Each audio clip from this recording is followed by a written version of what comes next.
What's going on, everyone? Jason here with Point B Studios, and in this video I'm going to go over the workspaces inside of After Effects.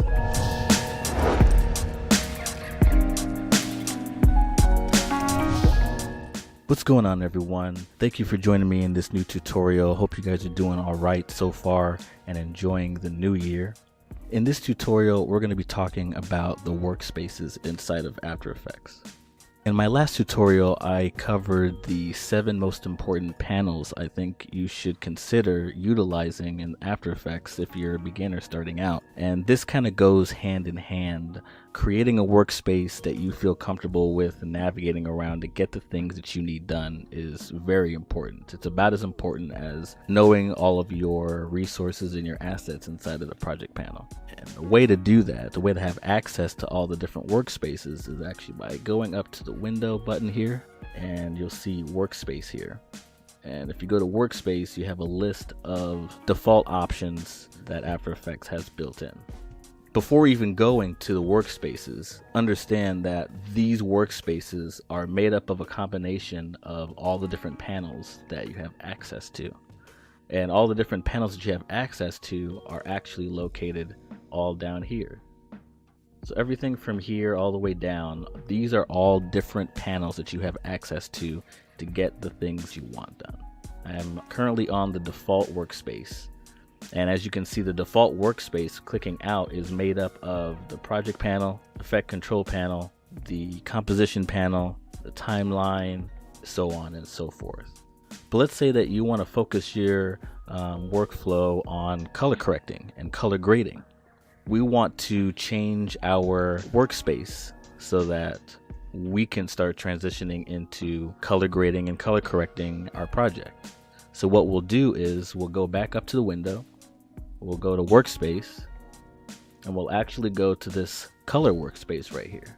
Once we click that, our workspace is going to change, and you're going to see now that what's been added and what's been adjusted has been suited to color correcting and color grading our project. Overall, this is just one example.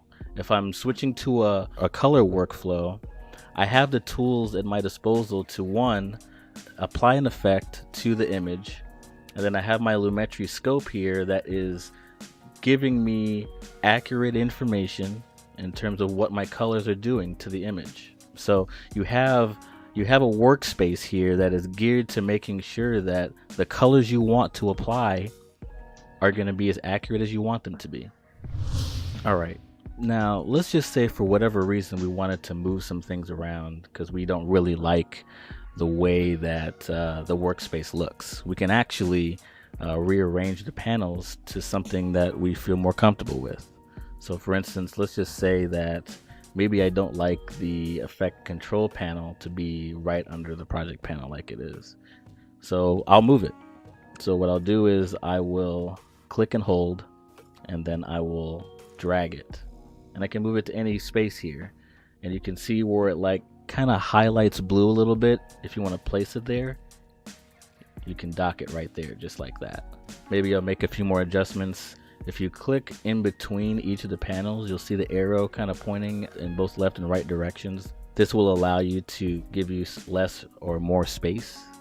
I'm going to slide this over like this, and I'm going to come to the other side and do the same. And what I'm wanting to do is I'm wanting to take this and enlarge the composition so I can kind of see more of it.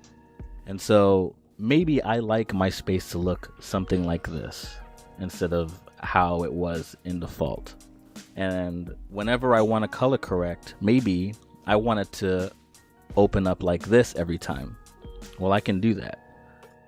If I go back over to Window, I can save changes to this workspace. And so now these changes have been saved.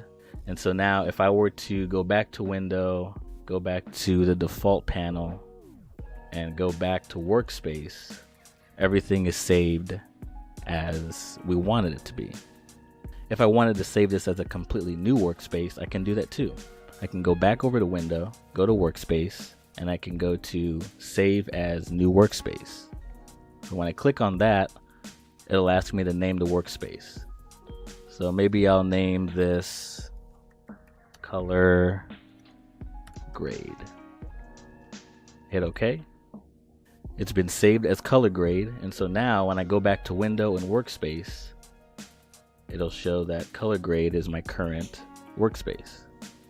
And if you ever want to delete something, you can go over to Edit Workspaces, and what you'll do is you'll find color grade here, and you can actually delete it.